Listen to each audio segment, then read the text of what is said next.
And then the practice started growing. I needed to get out and do a little bit more marketing, so I took on another physio. And from there, so that was 2003 that I started that practice. 2005, I fell pregnant, and I appointed Rihanna, who is still with us today. She was fresh out of varsity, and I appointed her to come in and work for me during maternity leave, and another physio as well. And on maternity leave, I decided they cope better without me. I need to get out there and actually do the marketing stuff. So that was actually when I started really looking at we're getting such good results, and the doctors are just loving us, and the patients are loving us, and the employers are loving us, and I'm sure every physio feels like that. But I felt like there was something a little bit different about what we were doing because of this OT component as well, and we were really there's a sort of the medical world and there's the real world of work, and there isn't really a bridge between them. And I felt we were bridging that, because the patient might have a medical condition, but the employer doesn't understand what that means in terms of what can they do. So we were bridging that. So I felt we were very on the ground and practical.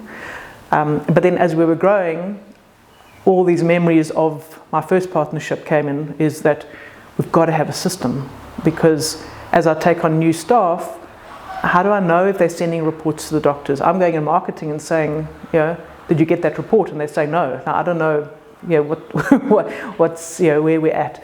Also don't know what the outcomes are like. It's very subjective. The patients seem happy, but are they? So I started looking at what I could do in terms of an IT system, and I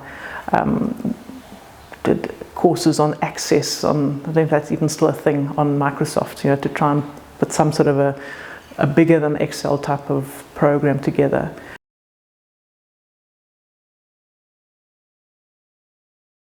And then I was about to start my master's, and then whammy, in 2007 I was diagnosed with breast cancer. So that was a year of an absolute blur. So I had a mastectomy and chemotherapy and radiotherapy. So it was a whole, and reconstructive surgery and stuff. So it was a whole year of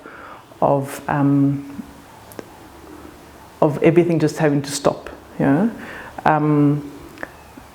The practice, the staff were fantastic, and we carried on having meetings, and I knew what was going on. But I realized more and more that if I could put the right systems in place and have the right people there, my income continued even though I was off work, because it was running as a proper business now, not just as a sole proprietor. So that was fun, going and seeing doctors with no hair, and you realize how many times you've probably done the wrong thing and said the wrong things, because sure, people just they just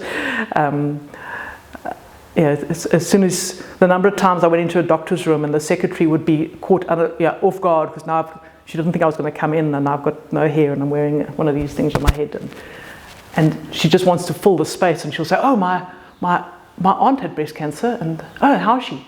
No, she died.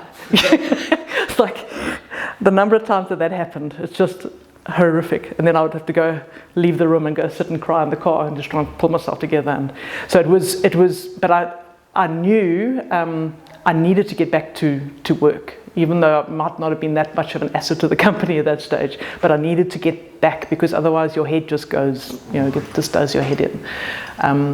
So that was 2007, and